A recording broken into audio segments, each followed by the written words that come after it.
are now watching the Amazing Mets PreGame Show with your hosts, Rob and CP. Let's go Mets! Let's go Mets! Let's go Mets! Let's go Mets!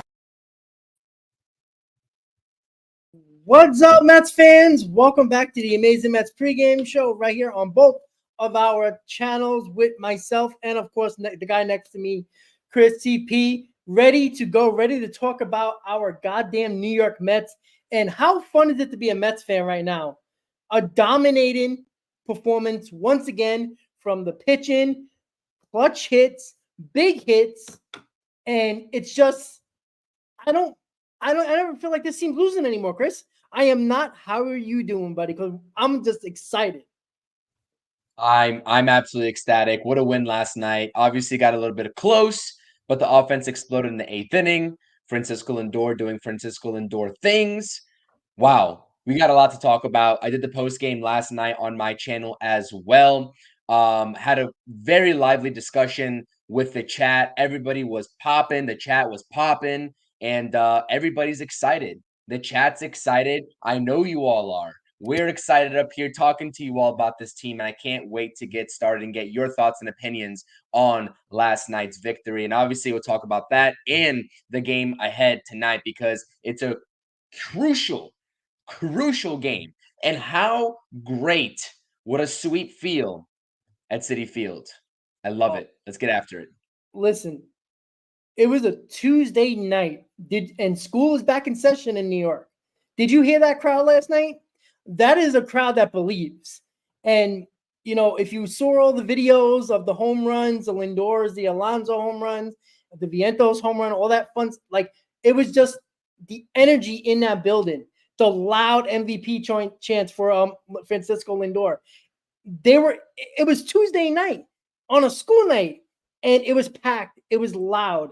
And this is what makes us believe and really focus on and really just get energized, because it's just great being a fan right now of the New York Mets. And look, everything worked out perfectly yesterday. David Peterson, once again, stepping up, doing his job, 6 innings, 1 hit, 1 run, 11 strikeouts. 11 from David Peterson. He's been outstanding. And we got 3 of those guys in that rotation at this point right now. And listen, we're going for a sweep today because of what David Peterson did, because of what the offense did late in the ball game to not only protect Diaz and save him for tonight, but also Maton as well, as we'll really dive deep into the game a little bit more. But I tweeted this yesterday, Chris. When Alonso hit that home run in the bottom of the 8th, I said that was the final nail in the coffin for this game. That was the meaningful home run that I've been talking about with Pete Alonso. That put the nail in the coffin in that game. When he hit that home run, it was done, right? 5-2, it was, it was close. It still had to use Diaz, which, kind of is annoying a little bit because I'd love to have him for a couple of more games in a row. But look, if we had to use him yesterday, we had to use him yesterday. But that home run cemented and guaranteed that Diaz wasn't coming in the ball game, and you also protect Maton as well. And guess what? Now you got him tonight. You got Maton tonight. That's a huge deal for a pitcher in Tyler McGill, who maybe could go 6 innings, but I'm looking more on the 5-inning range. So in that aspect, they did exactly what they needed to do. And with Peterson pitching well and the offense getting them insurance runs late in the ball game to save Maton and Diaz, I thought is crucial for today and the next couple of games against Cincinnati, even though we have an off day tomorrow.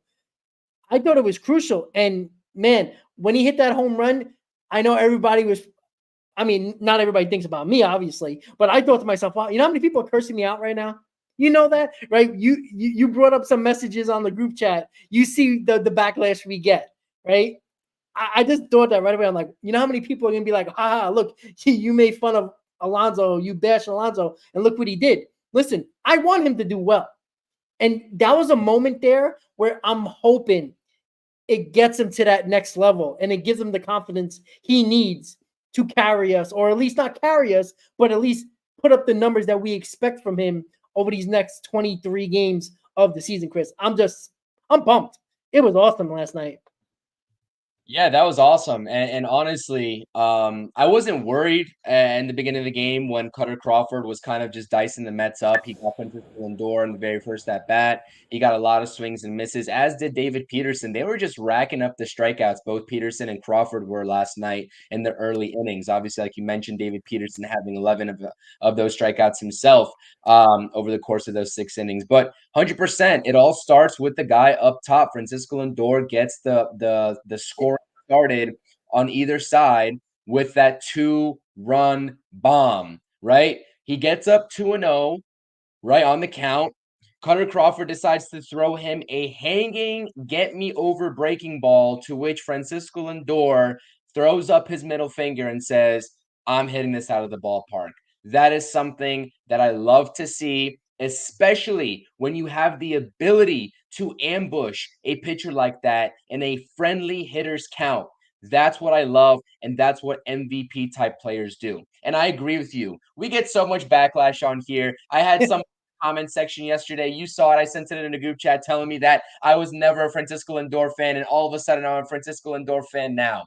That is ludicrous, ridiculous, blasphemous. I literally posted a video about Lindor's MVP type season and an in-depth look at his numbers just 2 weeks ago. How can anyone tell me that I've been hard on Francisco Lindor? And honestly, what are we doing here if we don't tell people the truth? When players are struggling, not only limited to Francisco Lindor, but Pete Alonso, Brandon Nimmo as well. And I'll bring up Brandon Nimmo, as I did in my post game, because he also had some horrific defense last night as well that didn't really help David Peterson. We are going to talk about these players in the light where they can improve, but we will also give flowers where flowers are due, just like you did with Pete Alonso, right? And his home run surge coming up for the last 7-8 games. We will give flowers where flowers are due. And I don't know anybody in this fan base. You can take the most negative person in this fan base. They probably, although I wouldn't put it past this fan base to still be bashing Francisco Lindor, but any level-headed fan, even if they're on the negative side, even if they're on the pessimistic side, they're still going to be giving him his flowers, and deservingly so. So great job yesterday by the offense. Mark Vientos meets my expectations, my preseason expectations for my home run total for him at 22. I think he's well on his way to 25 plus. Pete Alonso, obviously, as well. Francisco Lindor inching near that 30-30 season, hits his 30th home run, gets his 26th stolen base there in the later part of the game. And David Peterson. What more do we have to say about David Peterson? Right? The off-speed pitches, the arsenal, the pitch distribution, establishing the four-seam fastball, and then utilizing the sinker, changeup, and slider at his disposal to get hitters out. Swings and misses. And he was elevating that fastball too and getting the Boston Red Sox lineup and bats to swing up underneath on that high fastball. That is awesome, brilliant, magnificent pitching. I'm throwing the whole dictionary at you all right now with these words. So, yeah, it was a textbook game. Obviously, like I said, the offense got out of the gates a little bit slow. Brandon Nimmo on that play, and someone said in the chat, thank goodness Brandon Nimmo's back in left field, right? Because he has had a rough couple of nights in center field. We know that all too well. That ball that kind of hung up there, and he let it drop right in front of him with 2 outs to allow David Peterson to have his only earned run of the night was absolutely unacceptable in my opinion. He got a late break. He actually broke back on the ball and then moved forward. And honestly, at that point with 2 outs, I don't see what the negative or what the downside is to sliding or diving and trying to get to that ball and the inning right there, especially with Starling Marte presumably coming over to back you up right behind you. But nonetheless, that's just me probably nitpicking at this point. It was a brilliant game, Rob. Yeah, I mean, it is nitpicking, but again, you just don't want that to happen in a bigger moment. Even though it was kind of a big moment in the ball game, it was still a close game at that point. But yeah, I mean, yeah, David Peterson, and you know what he realized that the Boston Red Sox lineup, the batters, could not touch that letter high fastball, and he kept on pounding that zone, pounding it and pounding it. it let her high with that fastball, and it was working. And too many times we talk about this all the time. We always talked about, what did you talk about, Chris? The put away pitch, right? You always talk about the put away pitch, and it's like they don't know what pitch to use for that put up pitch. It doesn't have to be the curveball or the slider, change up, fastball. It can be any one of those pitches. But when you find it, keep doing it until they hit it. And David Peterson says, you guys can't hit my high fastball. He kept on throwing it, and they kept on fishing. They kept on going after it. And you know what? It got him 11 strikeouts. It got him 6 innings, 1 run. The 1 run I don't think he deserved, but it was still a very good performance. And on top of that, it just shows you that guys, and we're all guilty of this, guys that we kind of, put to the side or cast away on our team. A lot of people would have laughed about David Peterson being in this rotation earlier on in the season or even in the offseason.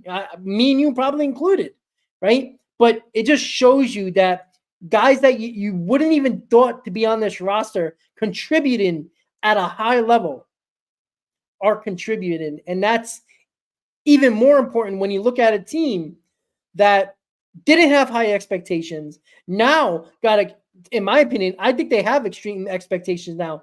I think it'd be a really big disappointment if they don't make the playoffs at this point as well as they're playing. I mean, they're one of the 2-3 hottest teams in baseball since May 30th. That would be unfortunate if they don't make the playoffs, because I tell you right now, there is no team that wants to face the Mets going into the playoffs. I don't think I'm, being a Mets fan biased here. I just look at it like, do you want to go through 1 through 9? And I'm sorry, I screwed up the stupid lineup. I don't know what the hell I was doing. I was trying to do it quickly while I was, rushing to get home from work and all that stuff. So I was trying to put it together. But you guys understand what's going on. You get it, right? I make mistakes and we keep on winning. That's the important thing. So I do apologize. I'm looking at the one I actually fixed and the one I have on the screen. But what the hell am I doing? Who cares? Whatever. We're talking Mets baseball. At the end of the day where I don't make a mistake. So I'm human, guys. I apologize. Typos are a good thing, Rob. Whenever you make typos, we win. So let's hope that trend continues. That's my fault. But yeah, I mean, it's just a beautiful thing that the guys that we don't expect or expect anything from this year are contributing at a high level, and it's only making this team better. Because again, I said it yesterday, every day we're talking about somebody else stepping up and doing the job, winning us a ball game. And, more often than not, it's a lot of the same guys. But, David Peterson only 2 months ago, was a guy that nobody really talked about, right? And now he's going to be one of our 3 best pitchers in our rotation going into the biggest series of the year, which is every series up into this at this point now, and possibly a playoff series. So I'm excited. I'm ready to go. Like, I can't wait until 7:00.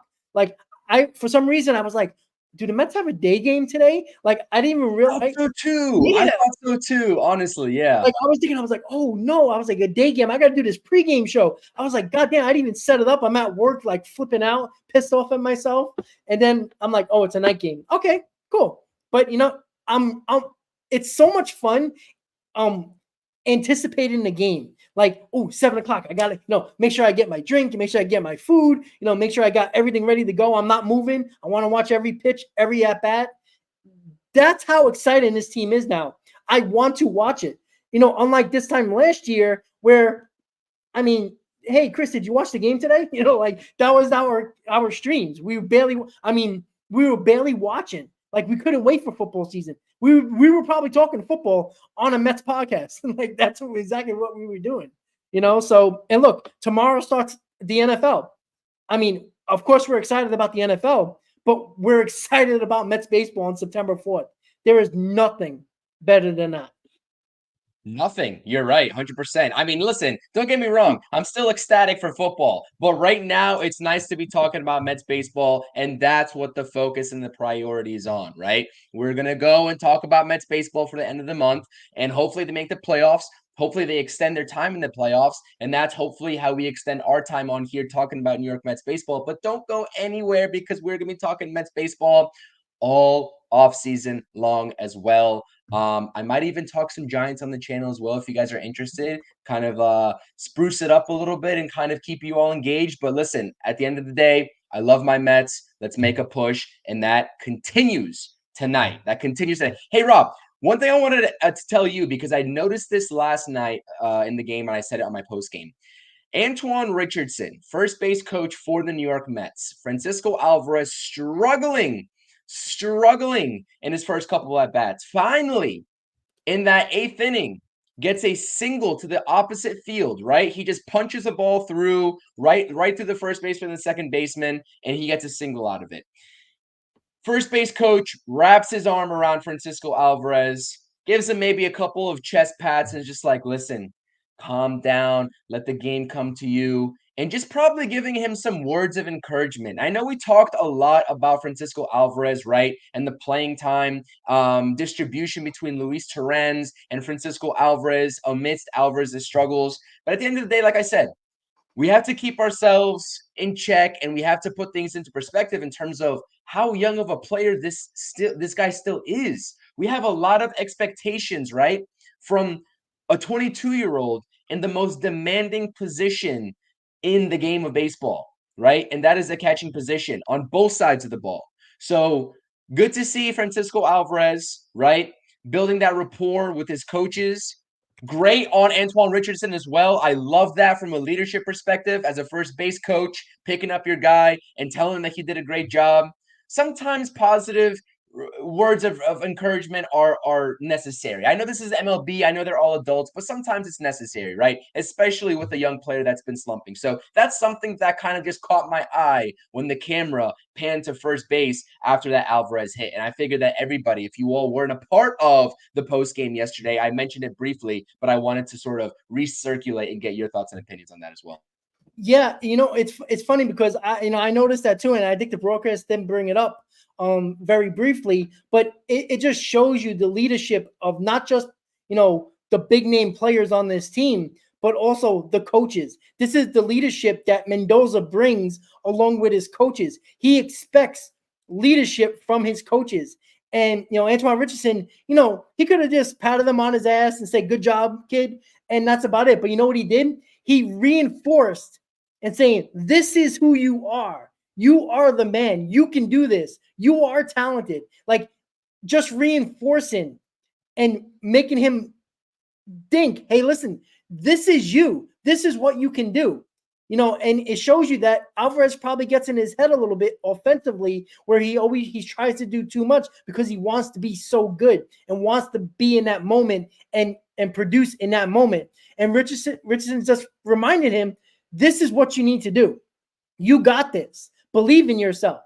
And I don't think he meant believe in himself like, hey, stop being down on yourself. I just think it is, hey, this is what you got to do. Make sure you take this to your next at bat, to the next game. And that was huge. And I just love the leadership from the coaching staff, like you said, Chris. And that falls down from Mendoza all the way on through the coaching staff. And when, again, I talked about this the other day, when upper management and management believes in you, it trickles down to the players. And when you feel like you're believed in, you're going to believe in yourself and your teammates, and it's going to trickle onto the field. And I think that's what we're seeing, Chris. I think everything's coming all together. Pitching, lineup, leadership from the management, upper management, and the players just feel it. Look, anybody that does anything, if somebody believes in you, you feel better about yourself and the task at hand. At least I do. And I think that's the way they feel right now. And I think it's trickling down onto the field with that confidence because of that leadership. Yeah, absolutely. No doubt about it. And like we said yesterday, we're going to repeat it because everyone seems to be buying in. The vibes are immaculate. The fans are showing out on weekdays now, where in 2023, Citifield was a deserted stadium. Let's keep it a buck here. So it's a great turnaround in David Stern's year one. And I really do think, like, when it comes down to it, these players and this roster that we have on the field right now, right? There's so much value, right, in some of the moves that David Stearns made And I'm going to keep saying it because he deserves that credit, because a lot of people don't do enough justice to the fact that David Stearns turned this organization and this roster around in year one. And the sky's really the limit in terms of actually dishing out contracts now, expanding that wallet and adding on to an already solid, I guess I wouldn't say core. Well, I wouldn't say core because we have obviously the discussions of the core in terms of Lindor, Pete Alonso, Nimmo, etc., McNeil, but and we still don't know what's going to happen with Pete. But adding on to a very serviceable superstar player, Francisco Lindor, and a bunch of decent guys, good guys, great players around him, whoever may stay and whoever may go, depending on the contract situation. So it's a good situation to be in, and we'll talk about that in the offseason. But yeah, make sure you all are voting in the live chat poll on my channel. If you're not subscribed, make sure you subscribe. I'm asking you all who is hitting a home run today for the Mets in this ball game. It could be multiple people. Make sure you comment in the live chat. If it's other, let me know. Francisco Lindor, Pete Alonso, Mark Vientos, Jesse Winker. Ooh, lot of options out there. And I love that you said JT Taylor here. I love the typo. Awesome. Absolutely. I did that on purpose, actually, to be honest with you. I wanted to leave a typo in there because I just think it feels right to do it on purpose. I did actually do that one on purpose, just for the hell of it. But yeah, you know what? Look, and that's the thing. Like, it's a beautiful thing right now, because like you can bring up any player and we could say, well, you remember this moment? Look what happened that day. Look what happened this day. It's just everything's coming together. And, you know, when you want to watch this team, and you said it with the crowd, and, you know, on a Tuesday night, on a school night, like Citifield's a ghost town most of the time in early September, most years. And it was packed. It was loud. And again, it always feels better when it wasn't expected, right? 2015 wasn't expected, and we went on that run. It was, you know, if you go back to early June, shoot, even early July, look at Citifield during that time in 2015, right? It was a ghost town, right? It was, you know, this team hovering around 500, a couple games under, weren't very good, and it took a couple of trades, couple of wins against the Nationals, and everything turned around. And I think the moment that really turned it around after the All-Star break was very recently. We just watched it, the Arizona series. I think after that tough loss when Diaz blew the game and they came back the next day and won it, I think all of this entire team, including management and upper management, took, and maybe even Met fans, took a big, deep breath and say, okay, we got this, right? That sucked, but we took care of business. And look, you could see what they're doing, right? They took care of a terrible White Sox team. They're beating up on, they're winning right now 2 out of 3 against the Red Sox that are a good hitting team. And they scored 3 runs in their last 2 games, Boston. And they controlled Devers.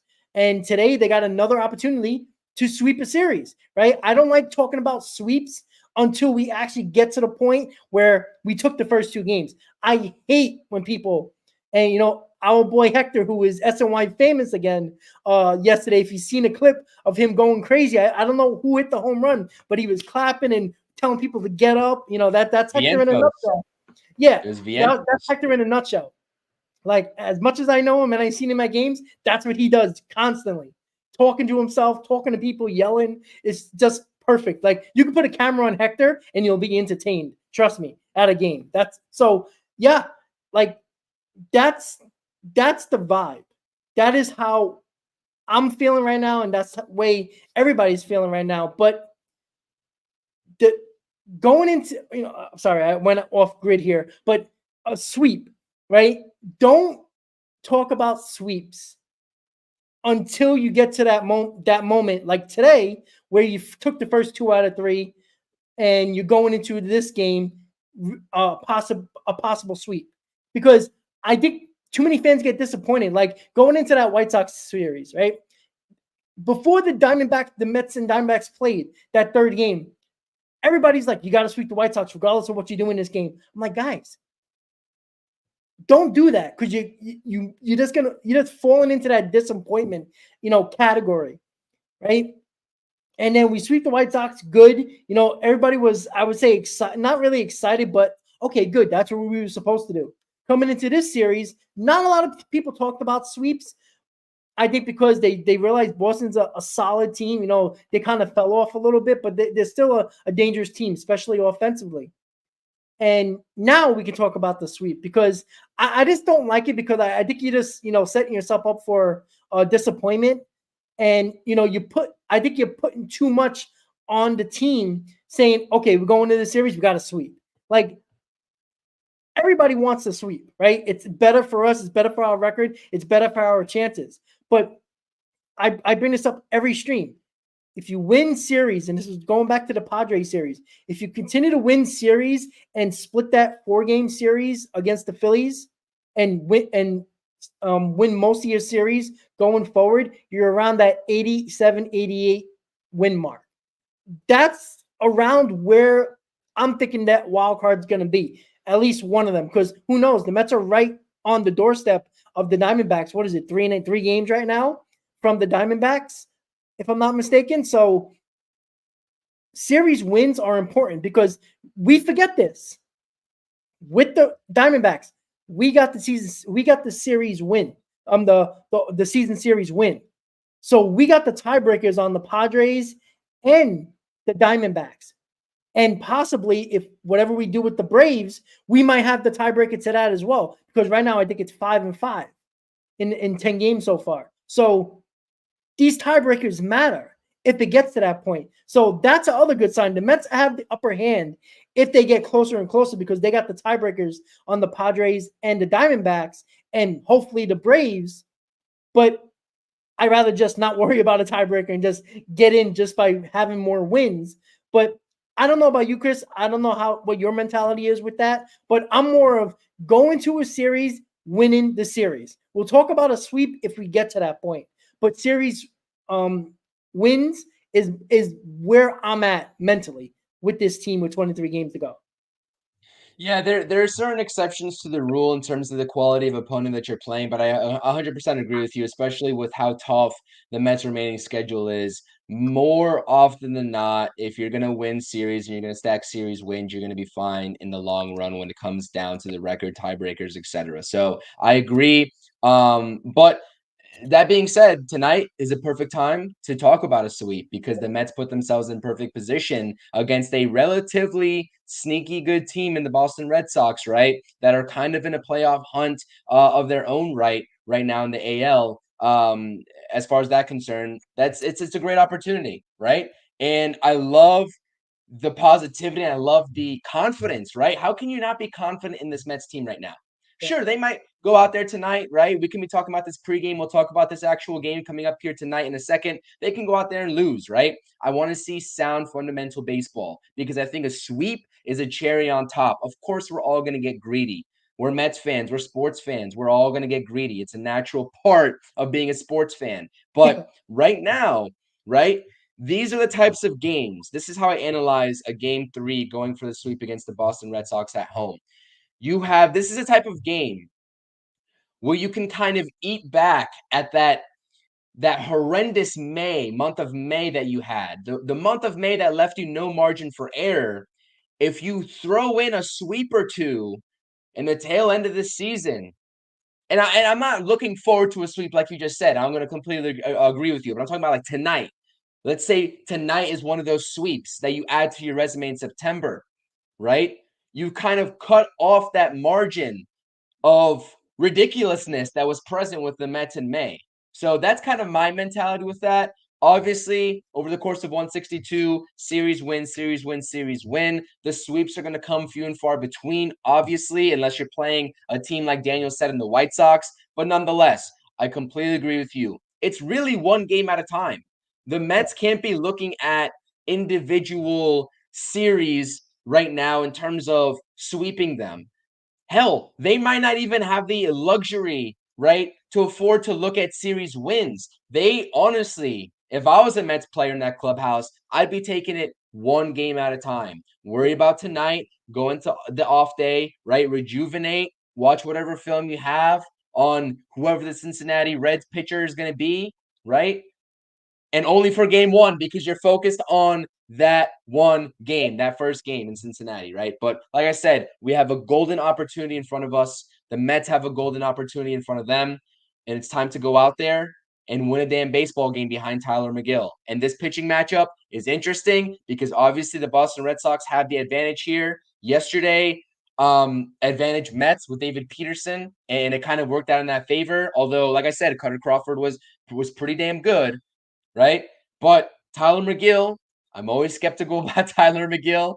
We were skeptical about David Peterson a while ago. Tyler McGill had a great start against the White Sox, but we need to see a lot more. It was 5 1/3 innings pitch, I believe, in Chicago on the South Side, and then 6 strikeouts to go along with that. I think he only gave up 1 earned run. I'd have to go back and check the stat line, but it doesn't matter. I want to see him continue to stack these quality starts because you're going to have Paul Blackburn back soon. Yep. And it's going to create an interesting scenario in the rotation. Because I really do think Tyler McGill, like, let's be honest here, all bias aside, the inconsistencies of Tyler McGill aside, I really do think this kid has a lot of potential. He has a lot of firepower. He has a lot of movement on his off-speed pitches, but it's just the consistency of the command hasn't been there. And that's when he runs into the most trouble, right? So that's what I want to continue to see him build on. Because as good as the starting rotation has been, right? Peterson, Manaya, and Severino, right? If you can add on a guy like Tyler McGill who throws an impressive couple starts back to back to back, that's just a cherry on top for me. So I'm not going to sit here and sing all the high praises for Tyler McGill. I'm not even cautiously optimistic. I'm skeptical heading into his start tonight. That's what I will say. I'm skeptical. But at the end of the day, like we said, no excuses. One way or another, you are on this roster and you got brought back up because this team needed you after an injury. It's next man up mentality. You're in the organization for a reason, and that's it. Once you step in between those lines and put on that uniform for the Mets, doesn't matter. Got to go out there and perform, and that's what Tyler McGill has to do tonight. And I'm sure as hell looking forward to a quality start if he's able to provide one.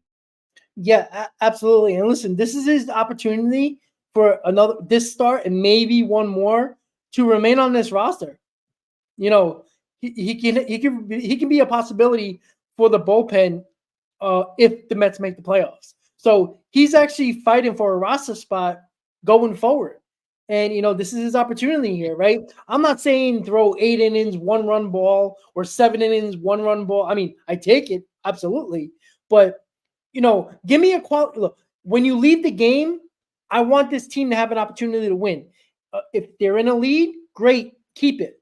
If they're tied, if they're down a run or two, just keep it within margin when you leave the game, where it can give our offense opportunity to come back in the ballgame. That's what I look for guys who is a fifth, sixth guy in a rotation, right? I think too many times when we look at a game, we like, oh, we need him to go 7 innings or 6 innings, 1 run, like, what are we expecting? Like, we don't want him in the rotation. So if we don't want him in the rotation, that means he's not very good. So if he's not very good, you're hoping for the best. You're not hoping for a gem. Well, I mean, you're hoping for a gem, but you're not expecting a gem. You're hoping for a quality start to keep your team in the ball game. That's what 4th and 5th starters are. And guys who are, are 6th man in the rotation type of situation where he's like that hybrid guy that can go in the bullpen or not. These guys, you hope when they pitch every 5th day in the back end of your rotation to give your team a chance to win. That's what you look for guys like McGill and at this point now Quintana, right? It's not Manaya on the mound. When Manaya is on the mound, guess what? I'm expecting a dominant start. I'm expecting us to win. I expect us to easily be ahead in this game, getting late in the ballgame. When Manaya gives the ball to Mendoza, I expect the Mets to have a lead. I don't expect that with Tyler McGill on the mound, but I do expect to give us a chance to win with Tyler McGill. That's all I'm asking for. I'm not even going to give you a line. I just want you, when you come out of the game, it better be the Mets having a chance to win. With the lead tied or a run or two behind, early enough in the game where the Mets can try to come back. That's what I see from Tyler McGill right now. Now, we'll see, right? He's fighting for his roster life right now, because as soon as Blackburn comes back, he'd be in the minors again, or not. We'll see. But I'm very encouraged by this lineup right now. Get in it. We got into the pitching a little bit, but with this lineup and the amazing JT Taylor, right? It's amazing. We could talk about like Vientos, Lindor, Alonso all went deep yesterday, right? But what did we really like? We loved what Alvarez did in that at bat later in the ball game, right? Because we talked about it. This is the guy that was clutch as clutch can be last year, and I maybe it is. Maybe the Mets really think that it's confidence with Alvarez right now at the plate, because that Richardson moment with Alvarez at first base didn't come out of nowhere. I wonder if the coaches have spoke about this, about Alvarez trying to get his confidence level back, Chris. And I really want to get into that a little bit because, that was a moment right there of every Met fan was like, what was that? You don't see that every day, especially, late in a ball game from a first base coach. I do wonder if internally they're trying to get Alvarez's confidence level back up at the plate. And I think that was a moment with Richardson and Alvarez where to give him that confidence booster. And I wonder, do you think if it's confidence with Alvarez at this point, or is it other factors, or you think it's a combination of both? I think it's a combination of both, honestly. I wouldn't be surprised if the confidence was lacking. Obviously, these coaches talk. They have their own internal meetings with Mendoza and the rest of the bench coaches and third base, first base coach, etc. Whatever may have you. They have their internal discussions, and they're not naive to the fact. I mean, they know better than anybody, right? Because they're in that clubhouse. They know how the guys are interacting with one another, how their demeanor is, how they're interacting with the coaches and the coaching staff, et cetera, with their one-on-one meetings, et cetera. So it's not a surprise to me that happened. And that shows me, right, to your point, that these were internal conversations, most likely with the coaches, to sort of keep an eye out on Alvarez, right? The positive reinforcements. I get it's the MLB. I get it's the highest league in all of baseball around the world. I understand that. But sometimes, especially with these young guys competing against very solid veterans out there, you can get kind of lost and you can kind of get not scared, but you know what I mean. You kind of lose your feel a little bit, right? As good as Alvarez is. So that was really nice to see. But I also think it's a combination of also like the actual mechanics of it all too. Like that down and out slider that he swung at to strike out in the first at bat. Keith on the broadcast was saying, listen, he's pulling off the baseball way too much.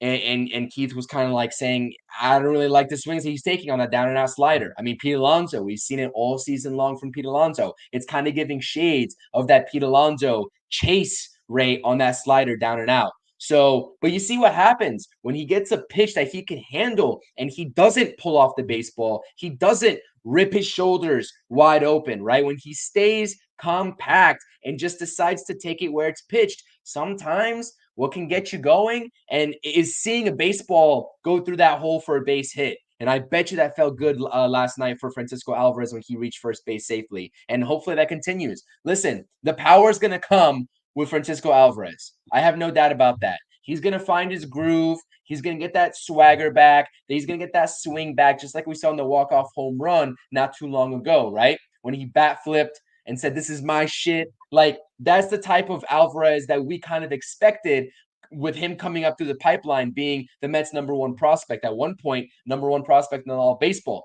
But at the end of the day, when you're struggling as a young player, sometimes you have to go back to your roots and the mechanics. And that's what we saw in that last at-bat in comparison to his first at-bat. And that's an adjustment that these players make throughout the game.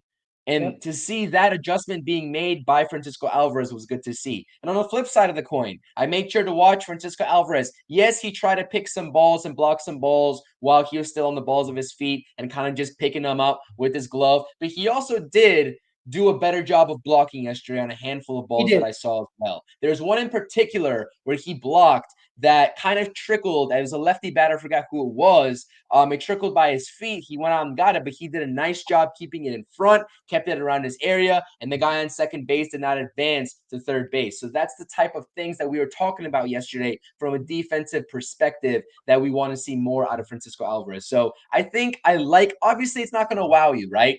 To an everyday play or to an everyday average fan, something that we saw out of Francisco Alvarez last night is like, okay, well, what are we supposed to do with that? It's a measly single. Who cares? But those types of adjustments and those types of games can be like the start of something greater. And I hope that's what the case is for Francisco Alvarez going into tonight's game. Yeah, absolutely. And, look, right away, he's batting 8th, right? So he's moving up the depth charts in the lineup a little bit. Because, look, I think it is a little bit more of confidence with Alvarez at the plate. And I think the coaches are trying to, get that confidence back in him. And, we know he's talented, and the coaching staff know he's talented. Sometimes, look, we've all played baseball, competitively. There's times when you lose your confidence and you feel like you're never going to get a hit again. Or, if you make a bad error, you don't want that ball hit to you again because that confidence level is not there. We've all been through that. When you're at the highest level of a sport, you can wonder, you'd be like, damn, am I good enough to be a pro? Am I good enough to be in Major League Baseball? You start to think of that, even though Alvarez is not going down. But, you start thinking about hey, am I going to get more playing time? Torrens is playing better right now. We talked about that. Torrens has been really good. Maybe Alvarez is like, oh, man, if I'm not hitting, Torrens is going to get more playing time. And listen, he played the prior 2 games prior to Alvarez playing yesterday. So, that's something that could have trickled into his head as well. Like, wow, if I don't play well, my ass is on the bench. And maybe that was a wake-up call that the Mets and Mendoza wanted to do. Saying, I'm going to sit Alvarez and saying, listen, you don't do your job, you're not playing, right? It's, if you produce, I'll put you in, right? If you're not doing well, you're going to be on the bench regardless of what your name is on the back of the jersey. So maybe that was the thing where it was a wake-up call for him along with a confidence booster as well. Maybe, Mendoza has done things like this all season, with lineup changes, sitting guys. He sat Jeff McNeil for how many days, right? And played Iglesias, right? He did it with McNeil. And look what it did to McNeil. It made McNeil realize your ass is going to be on the bench if you don't get it together. And look at McNeil now. Hasn't been great, but has been a hell of a lot better than prior to the All-Star break. So maybe this was a wake-up call / confidence situation with Alvarez, sitting him for 2 days straight and trying to get him back, or at least get back somewhat to the level that we seen last year with Alvarez. With the whole Alonso thing now, because I really want to get into with Alonso a little bit. But wait, hold on. Before we get into the Alonso thing, I just saw something on X when you were talking. The Mets part ways, quote unquote, with assistant GM Ian Levin. So that's also some news there. David Stern's kind of cleaning out some personnel in the front office. Levin, apparently, I had never heard of his name, to be honest with you. I don't know to what GM he was assistant to. Maybe Billy Epler last season. He just decided to get retained, but he was with the organization Ian Levin was for 20 years, and he's out the door now. So David Stern's also, right, making moves for the roster, but making moves to set up his personnel and the personnel that he wants in the front office, even if it's September 4th. So just some food for thought. Yeah, I think he smelt the Wilpons on him, so he had to kick him out. And let's be honest, Stearns is doing all the work anyway, so why even bother paying these guys that are just sitting there collecting a paycheck at this point? And especially from other regimes, get all the stink out. Let Stearns get all the guys he wants. But with Pete Alonso, right, we talked about, not necessarily carrying a team anymore because we're not on that bandwagon anymore. We don't think he's going to be that. But what we've seen, I would say, over the last 5 or 6 games is that the power is starting to come in droves now.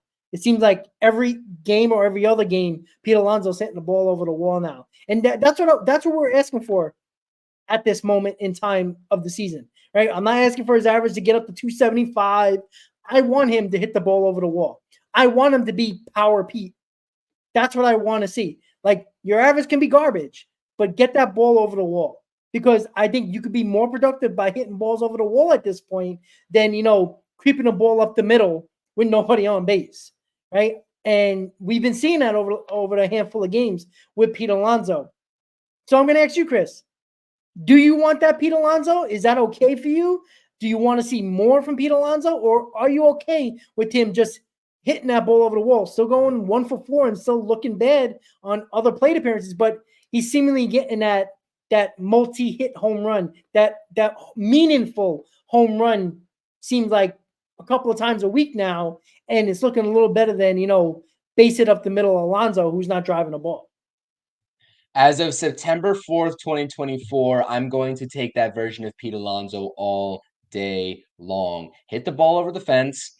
You can go 1 for 4. You can even add on maybe an opposite field hit, just like Francisco Alvarez is yesterday, if you're so inclined to do. But as long as you're hitting the ball over the wall in the 4 spot in meaningful situations, like you said, I'm fine with that version of Pete Alonso. And that is because it's September 4th, 2024, and I don't give a damn about the contract negotiations at this point. I don't think David Stearns cares about the contract negotiations at this point either. It doesn't matter.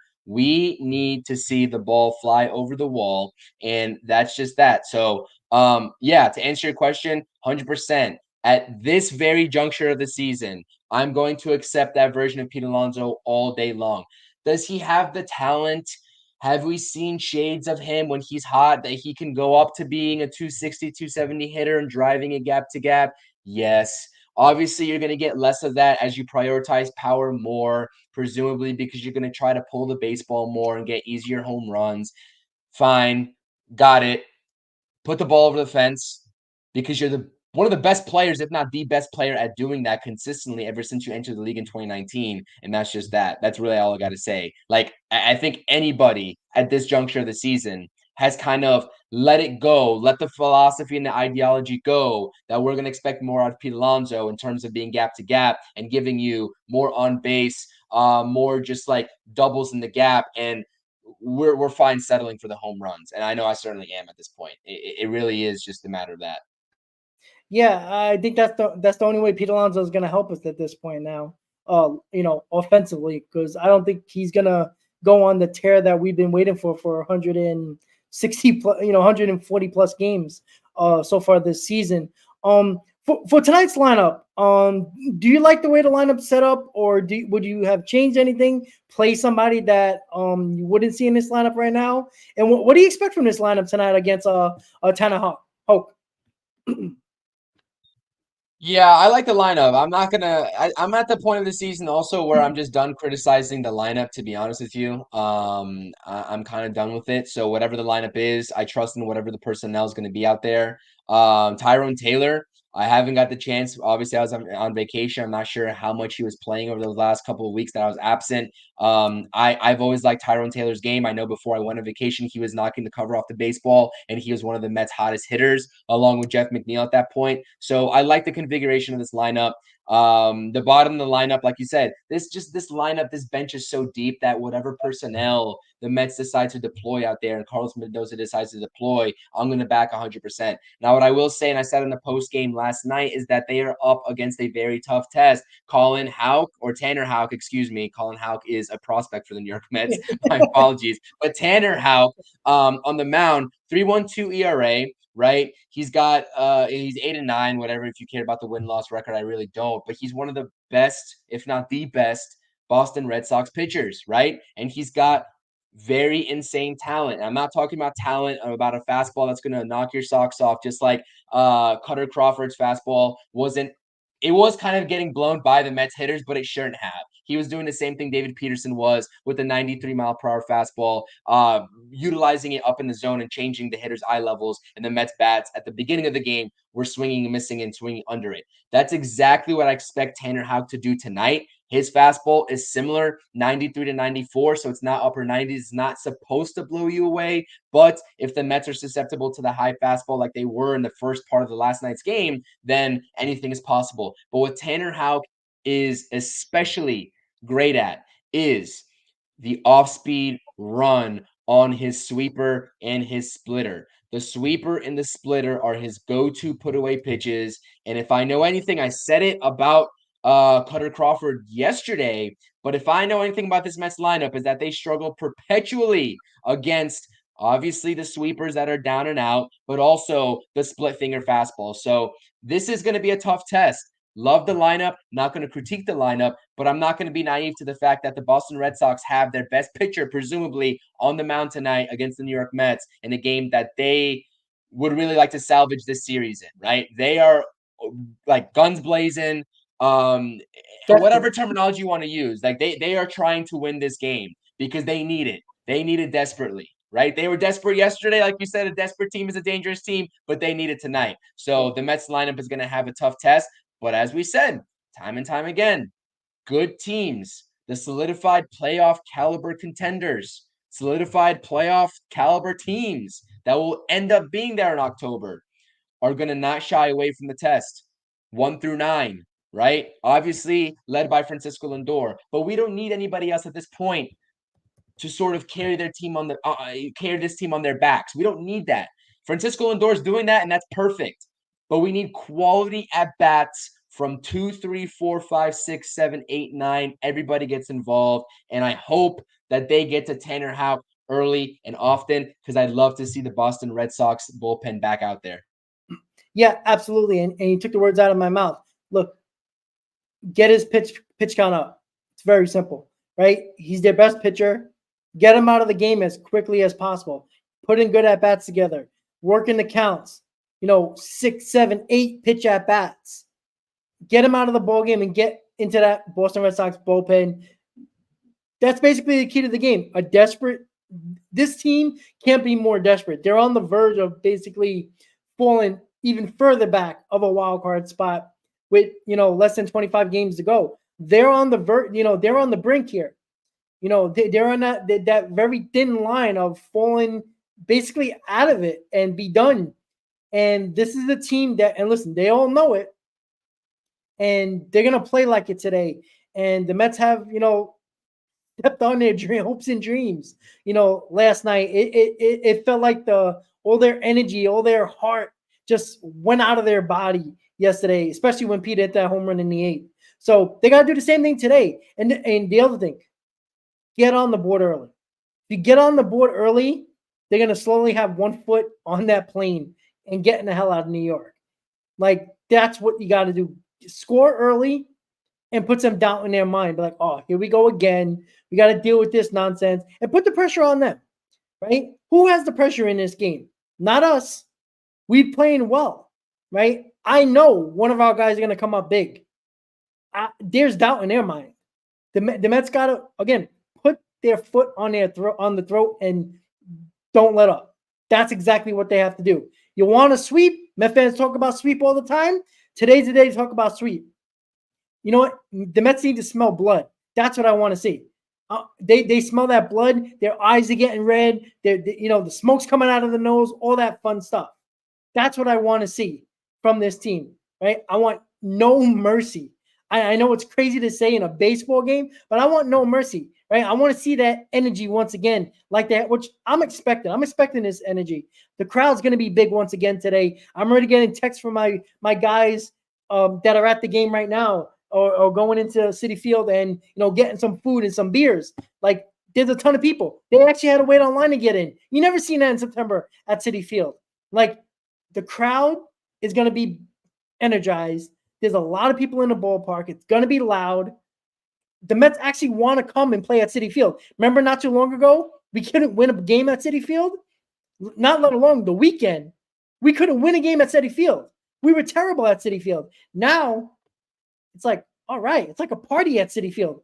The Mets also had their team picture today as well, and you saw all the on SNY and their Facebook page and all that stuff where they were like having fun, smacking each other in the head. Had the OMG in the middle of the top part of the picture as well. It's just a great vibe, and you know what?